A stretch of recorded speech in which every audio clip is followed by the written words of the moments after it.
All you're going to need to do this is an SOS pad. You can pick them up in a pack of 8 from the Dollar Tree for $1. It's one of my favorite items that they sell cleaning wise.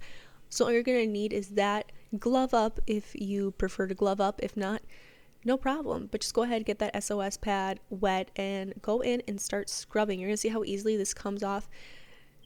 You do need to apply a little bit of pressure depending on just how baked on that grease and the grime is on your cookware. Mine was pretty on there. This was from some marinated chicken, so it was definitely a little sticky. It had a lot of honey in that marinade, so definitely need a little bit of elbow grease, but just go ahead and scrub those off. Rinse and repeat as needed. You're going to see I do that 2 or 3 times, just kind of rinsing off, seeing what's left, going back in with that SOS pad and re-scrubbing. No shame in that. Just repeat the process as many times as you have to, and bing, ada boom, you're going to have removed all of that gunk and grease and grime from your favorite cookware, making it look brand new all over again and ready to be re-grease and grimed.